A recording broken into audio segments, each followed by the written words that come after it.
Ketika Kang Hee datang untuk memberikan penghormatan terakhir kepada kakek Yeonsu, situasi tampak berubah menjadi tegang saat ibu Yeonsu datang dan membuat sedikit keributan. Yeonsu segera menenangkan ibunya.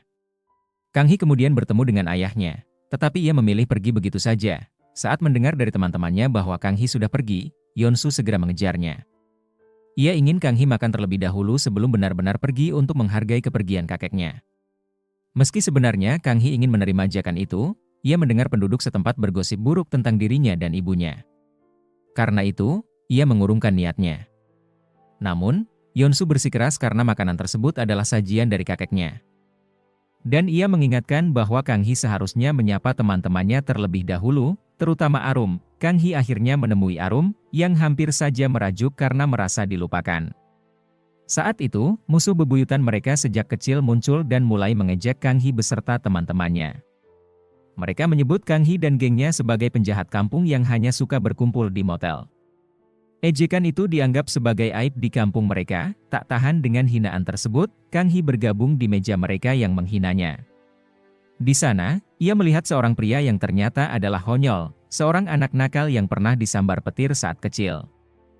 Honyol dikenal suka merundung Kang Hee dan teman-temannya.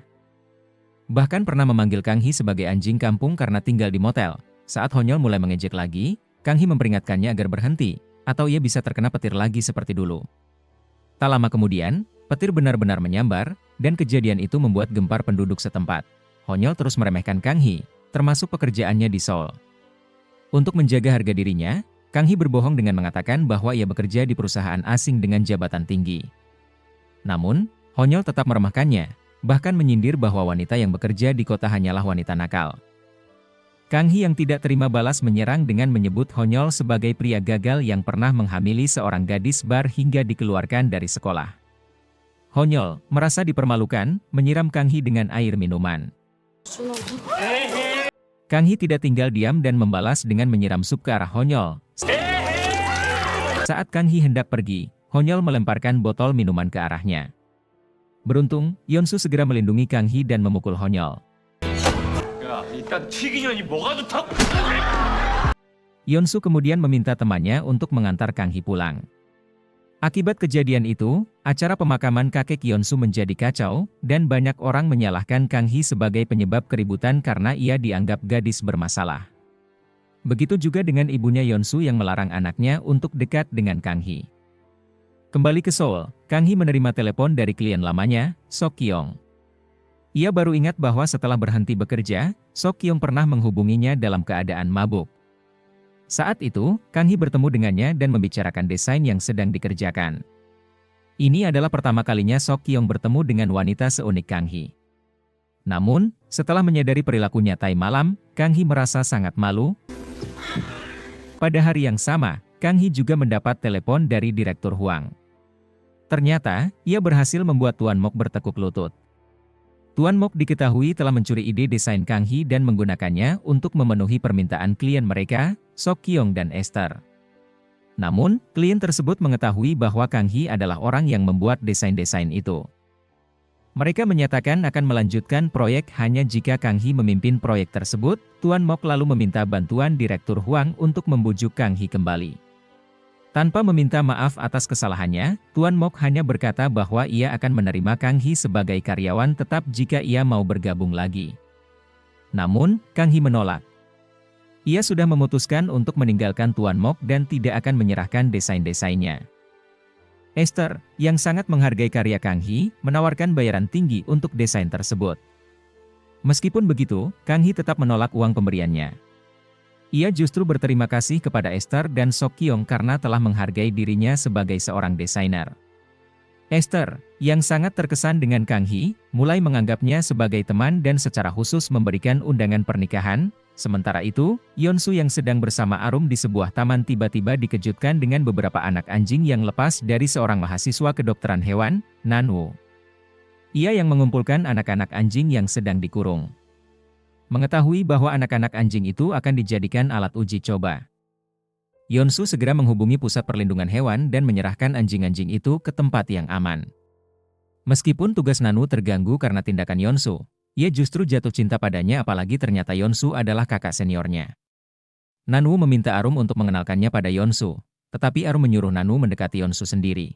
Nanu berhasil mengajak Yeonsu makan malam bersamanya pada malam Natal. Sementara itu, Kang Hee menghadiri pernikahan Esther. Ia mengagumi penampilan Esther yang anggun dengan gaun pengantinnya. Dalam hati, Kang Hee berandai-andai ingin suatu hari memakai gaun pengantin dan bersanding dengan Yeonsu. Setelah mengucapkan selamat kepada pengantin, Kang Hee pamit dan bertemu dengan Sok Kyung. Sok Kyung mengajaknya minum bersama, tetapi Kang Hee menolak karena sudah ada janji di malam Natal. Sok Kyung menyadari bahwa Kang Hee mungkin memiliki janji dengan kekasihnya. Malam itu sebenarnya adalah hari ulang tahun Kang Hee, yang kebetulan bertepatan dengan malam Natal, dan mengingatkannya pada kenangan bersama ayahnya. Chong Pil selalu merayakan ulang tahun putrinya dengan memesan hotel mewah untuk berpesta dan minum-minum bersama. Namun, malam itu Kang Hee merasa enggan untuk bertemu dengan ayahnya. Arum kemudian menghubungi Kang Hee untuk mengucapkan selamat ulang tahun dan memberitahu Kang Hee untuk segera menghubungi Yeonsu karena jika terlambat maka Yeonsu akan punya janji dengan yang lain. Kang Hee mencoba menghubungi Yeonsu, tetapi saat telepon tersambung, ia mendengar suara seorang wanita. Rupanya, malam itu Yeonsu sedang makan malam bersama Nanwoo. Yeonsu mencoba menjelaskan situasinya, tetapi Kang Hee sudah menutup telepon lebih dulu.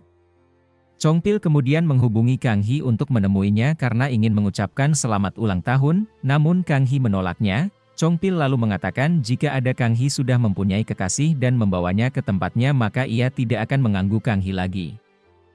Merasa kesal dan kecewa, Kang Hee akhirnya memutuskan untuk bergabung dengan Sok Kyung dan minum-minum bersama. Mereka duduk dalam diam selama beberapa waktu, hingga akhirnya Kang Hee meminta bantuan kepada Sok Kyung. Kang Hee menceritakan bahwa ada seorang pria di hotel itu yang mengklaim dirinya. Ia ingin pria itu menjauh dari hidupnya dan meminta Sok Kyung untuk membantunya.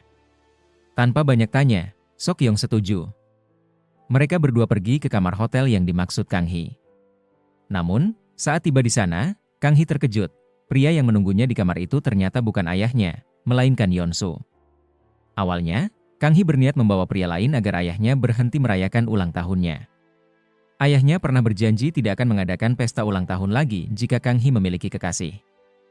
Namun, ia tidak menyangka bahwa Yeonsu adalah orang yang akan ditemuinya malam itu.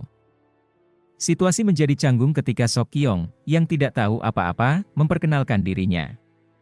Yeonsu mengenali Sok Kyung sebagai pria yang dulu membantu Kang Hee di kampung mereka. Ketika Kang Hee masih bekerja di tos serba, ia pernah bertengkar dengan pemiliknya karena pelecehan. Saat itu, Sok Kyung datang membantu Kang Hee, sementara Yeonsu hanya terpaku dan tidak melakukan apa-apa. Kini, pria yang pernah membantu Kang Hee kembali muncul, dan kali ini, ia bersama cinta pertama Kang Hee. 제가 책임지겠습니다.